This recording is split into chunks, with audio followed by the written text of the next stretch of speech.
ఈ నెల 15వ తేదీ సుప్రీం కోర్టు నందు న్యాయమూర్తులు వక్ఫ్ సవరణ బిల్లు చట్టంపై మధ్యంతర ఉత్తర్వులను ఇవ్వడాన్ని స్వాగతిస్తున్నామని ఎమ్మెల్సీ ఇస్సాక్ బాషా మున్సిపల్ చైర్పర్సన్ మాబునిసా పేర్కొన్నారు. తమకు సంతృప్తిగా లేకపోయినా స్వాగతిస్తున్నామన్నారు. మైనార్టీల మంచి కోరే ప్రభుత్వం వైఎస్ఆర్సీపీ ప్రభుత్వం అన్నారు. లోక్సభలో రాజ్యసభలో వైసీపీ ఎంపీలు బిల్లుకు వ్యతిరేకంగా ఓటును వేశారన్నారు. ఎన్డీఏ ప్రభుత్వంలో ఉన్న కూటమి పార్టీ నేతలు అనుకూలంగా ఓట్లు వేశారని వారికి మెజారిటీ ఉండడం చేత బిల్లును పాస్ చేసుకోవడం జరిగిందన్నారు. నేడు కూటమి ప్రభుత్వ నేతలు ముస్లింలకు మంచి చేస్తున్నామని కల్లబొల్లి మాటలు చెప్పడం దారుణంగా ఉందన్నారు. ఈ మేరకు స్థానిక కార్యాలయంలో ఎమ్మెల్సీ ఇస్సాక్ బాషా మున్సిపల్ చైర్పర్సన్ మాబునిసా మీడియా సమావేశం నిర్వహించి వక్ఫ్ బిల్లు సవరణపై ప్రస్తుత రాజకీయ పరిస్థితులను తెలియజేస్తూ తమ అభిప్రాయాలను వ్యక్తం చేశారు.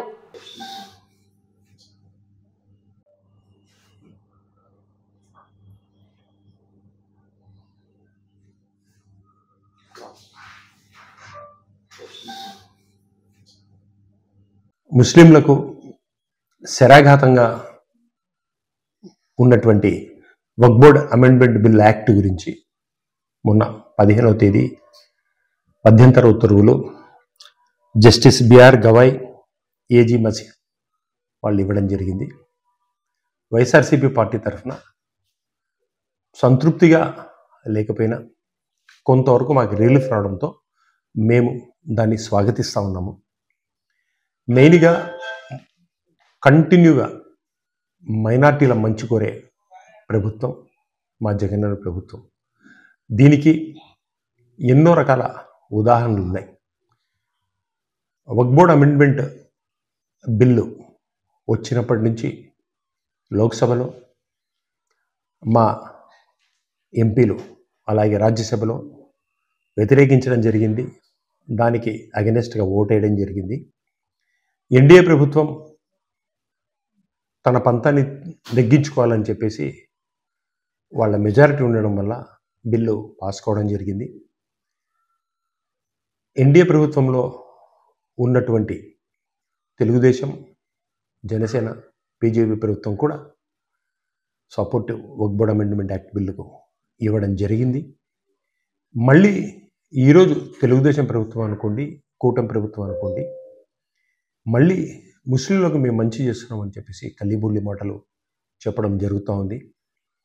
ఈ బిల్లు రాజ్యాంగ విరుద్ధము, అసంబద్ధము అని కూడా మేము మా జగనన్న ఆదేశాల ప్రకారము బిల్లు కూడా వైఎస్ఆర్సీపీ పార్టీ తరఫున వేయడం జరిగింది.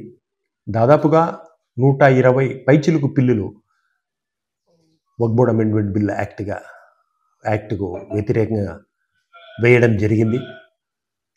ఈ రకంగా అన్ని రకాలుగా మాకు తోడుగా ఉన్నటువంటి మా జగనన్నను మైనార్టీలు ఎప్పుడు గుండెల్లో పెట్టుకుంటారని మరొకసారి తెలుపుతా ఉన్నాను.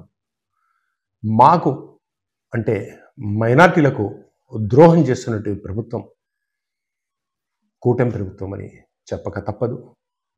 వక్ఫ్ బోర్డులో ఉన్నటువంటి అన్ని అమెండ్మెంట్ బిల్లులో ఇబ్బందికరంగా జరిగితే మళ్ళీ వక్ఫ్ బోర్డ్ అమెండ్మెంట్ బిల్లుకు సపోర్టుగా వాళ్ళు ఓటు చేసి మళ్ళీ ఈరోజు మేము వక్ఫ్ బోర్డు మంచి చేస్తున్నామని చెప్పేసి చెప్పడం అనేది ఆ ఒక్క తెలుగుదేశం పార్టీకి తప్ప ఏ పార్టీకి చెల్లదు అని తెలుపుతూ, ముఖ్యంగా ఈరోజు మధ్యంతర ఉత్తర్వుల్లో ప్రధానంగా 3 విషయాల మీద మధ్యంతర ఉత్తర్వులు రావడం జరిగింది. ఫస్ట్ది,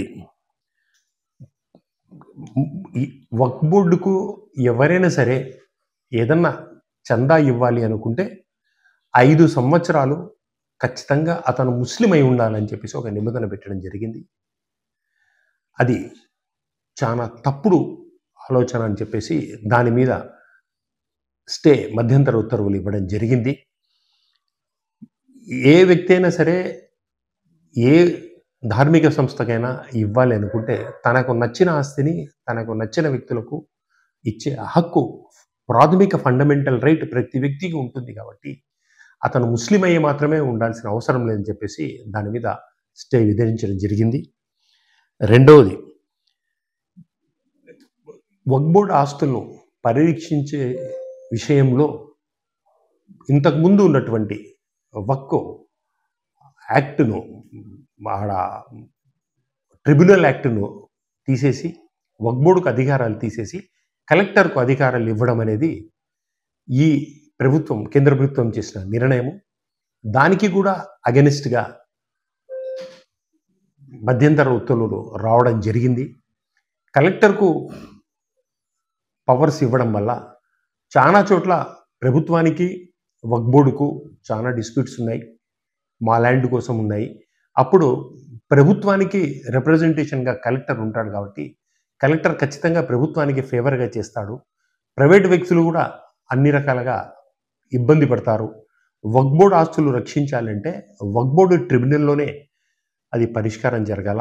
ఒకవేళ వక్ఫ్ బోర్డు ట్రిబ్యునల్లో పరిష్కారం జరగకుంటే హైకోర్టు ఈజ్ ద అల్టిమేట్ అని చెప్పేసి దాని మీద కూడా స్టే ఇవ్వడం జరిగింది.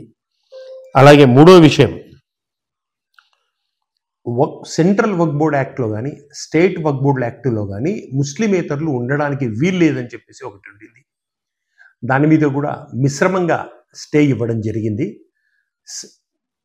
సెంట్రల్ వక్ఫ్ బోర్డ్ యాక్ట్లో దాదాపుగా 22 మంది మెంబర్స్ ఉంటారు. ఆ మెంబర్స్ అందరూ ముస్లిమ్స్ అయి ఉండాలి అని ఇంతకుముందు నిబంధన ఉండింది. ముస్లిమేతరులు కూడా ఉండవచ్చు అని చెప్పేసి ఇప్పుడు ఆ కేంద్ర ప్రభుత్వం నిర్ణయం వల్ల ఉండింది. దానికి మెజారిటీ పీపుల్ ముస్లిమ్స్ ఉంటే సరిపోతుంది, మంచి చేసేటప్పుడు కొంతమంది అయినా ఉండొచ్చు అని చెప్పేసి గౌరవ కోర్టు ఆర్డర్ ఇవ్వడం జరిగింది. 22 మందిలో 4 హిందువులను, మ్యాక్సిమం 4 హిందువులను ఉంచే రకంగా. అలాగే స్టేట్ వక్ఫ్ బోర్డ్ యాక్ట్ 11 మంది ఉంటారు. ఆ 11 మందిలో 3 ముస్లిమేతరులు ఉండవచ్చు అనే రకంగా కోర్టు ఆర్డర్ ఇవ్వడం జరిగింది. ఇది మాకు కొంత ఇబ్బందికరమైన అయినా మేము దాన్ని కూడా స్వాగతిస్తూ ఉన్నాము. వక్ఫ్ బోర్డుకు సంబంధించింది తర్వాత వక్ఫ్ బోర్డు ఆస్తులు పరిరక్షించడానికి సిఇఓలను ముస్లింలే కాకుండా ఎవరైనా ఉండవచ్చు అని చెప్పేసి ఇంతకుముందు సెంట్రల్ గవర్నమెంట్ యాక్ట్ చేయడం జరిగింది. దానికి కూడా విరుద్ధంగా సిఇఓలు సాధ్యమైనంత వరకు ముస్లింలనే ఉంచాలి, వీళ్ళు లేని పరిస్థితుల్లో మాత్రమే ముస్లిమేతరులను ఉంచాలని చెప్పేసి మాకు సపోర్టుగా ఒక టెంపరరీ స్టే ఇవ్వడం జరిగింది. ఈ విషయాలు కాకుండా దాదాపుగా 44 అమెండ్మెంట్స్ మీద మేము కోర్టుకు పోవడం జరిగింది. ఇదైతే కేవలము స్టేలోనే ఉంది. అల్లా దయ వల్ల మాకు సుప్రీంకోర్టులో ముస్లింలకు సపోర్టుగా అన్ని రకాలుగా వక్ఫ్ బోర్డుది జడ్జిమెంట్ వస్తుందని చెప్పేసి మేము ఆశిస్తూ ఉన్నాము. అలాగే మా జగనన్న ఎప్పటి నుంచైనా సరే మొదటి నుంచి కూడా ముస్లింలకు దగ్గరగా, ముస్లింల మంచి కోసము పాటుపడిన వ్యక్తి. అందుకు ఎన్నో కోకొల్లమైన ఉదాహరణలు ఉన్నాయి. ఈ కూటమి ప్రభుత్వము కల్లిబొల్లి మాటలు చెప్పి వక్ఫ్ బోర్డ్ అమెండ్మెంట్ యాక్టుకు ముస్లింలకు వ్యతిరేకంగా ఓటు వేసి మళ్ళీ ఈరోజు మేము చంద్రబాబు నాయుడు ఎక్స్ప్లెయిన్ చేయడం వల్ల వచ్చింది అని చెప్పడము ఎంత హాస్యాస్పదమో ఆశ్చర్యం వేస్తూ ఉంది. సుప్రీంకోర్టులో నుంచి వచ్చిన జడ్జిమెంటుకు చంద్రబాబు నాయుడు విఘ్నత ఏముంటుందో, లేదా ఇంకొకరి విఘ్నత ఏముంటుందో, వాళ్ళ టాలెంట్ ఏముంటుందో నాకేం అర్థం కావట్లేదు. సుప్రీంకోర్టు నుంచి వచ్చిన జడ్జిమెంట్ ఇది. అల్లా దయ వల్ల నేను మరొక్కసారి ఏం ఆశిస్తూ ఉన్నానంటే వక్ఫ్ బోర్డ్ అమెండ్మెంట్ యాక్ట్లో ఉన్నటువంటి అన్నిటికీ మా వక్ఫ్ బోర్డ్ ఆస్తులన్నీ పరిరక్షించబడతాయని, మాకు అనుకూలంగా జడ్జిమెంట్ వస్తుందని చెప్పేసి ఆశిస్తూ ఉన్నాను. మేమెప్పుడు జగన్మోహన్ రెడ్డితో ఉంటాము, జగన్మోహన్ రెడ్డి మా మైనార్టీలతో కలిసి ఉంటాడని చెప్పేసి మేము ఆశిస్తూ ఉన్నాము. అలాగే మైనార్టీ ప్రజలు అందరూ వాస్తవ పరిస్థితులు తెలుసుకొని మా జగనన్నతోనే ఉండాలని చెప్పేసి తెలుపుకుంటూ సెలవు తీసుకుంటాను. నమస్కారం. మనందరికీ తెలుసు, కొన్ని రోజుల కిందటి నుంచి ముస్లింలకు సంబంధించిన వక్ఫ్ అమెండ్మెంట్ బిల్లు కోసం ఎంతో మంది నాయకులు కలిసి పోరాడడం జరుగుతుంది. నాయకులు, ప్రజలు, ముస్లిం సోదరులందరూ కలిసి ఈ అమెండ్మెంట్ బిల్లుకి వ్యతిరేకంగా పోరాడడం జరిగింది. అలాగే వైఎస్ఆర్సీపీ పార్టీ తరఫున మా జగన్మోహన్ రెడ్డి గారి ఆదేశాల మేరకు ఈ అమెండ్మెంట్ బిల్లుకి వ్యతిరేకంగా కోర్టులో గాని అప్పీల్ చేయడం జరిగింది.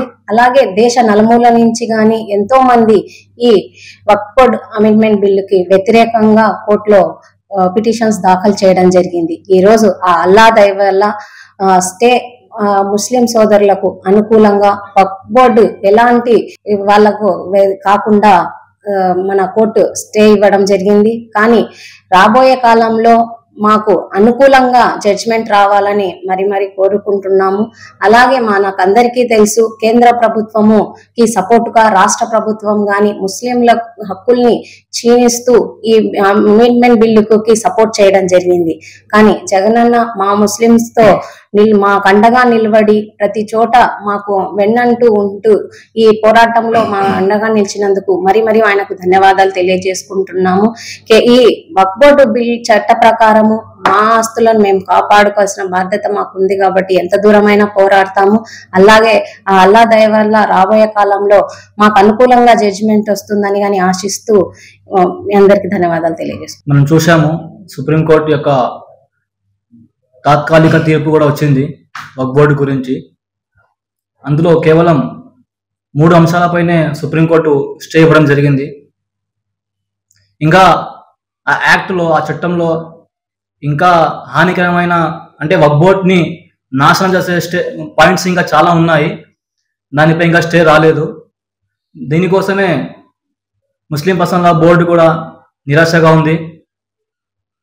కాకపోతే ఇది తాత్కాలికమైన స్టే కాబట్టి నాకు న్యాయం పైన, చట్టం పైన నమ్మకం ఉంది. ఇంకా ఇంటీరియం స్టే కాబట్టి పూర్తి స్టే వస్తుందని కూడా మేము ఆశిస్తున్నాం సుప్రీంకోర్టు నుంచి. రాబోయే రోజుల్లో కూడా ముస్లిం పర్సనల్ లా బోర్డు తరపు నుండి ఇంకా 2వ దశ ఉద్యమం కూడా చేపడతామని కూడా వాళ్ళు తెలియజేశారు. నవంబర్ 16, 2025లో రామ్లీలా మైదానంలో కూడా ఒక పెద్ద ర్యాలీ కూడా నిర్వహించడం జరుగుతుంది. ఇలాంటి 2వ దశలో కూడా ర్యాలీలు, ధర్నాలు కూడా చేపడతామని కూడా తెలియజేస్తున్నాము. దీనికి వైఎస్ఆర్ పార్టీ తరపు నుంచి కూడా జగనన్న గారు కూడా కోర్టులో పిల్ వేశారు. మా పార్టీ తరపున కూడా మేము దాని గురించి పోరాడతాము. ముస్లిం పర్సనల్ లా బోర్డు ఏదైతే మనకు చెప్తుందో వైఎస్ఆర్ పార్టీ తరపు నుండి మాలాంటి యువకులు, ముస్లింలంతా దాన్ని ఫాలో అవుతూ మేము కూడా ఉద్యమంలో పాల్గొంటామని తెలియజేస్తున్నాం.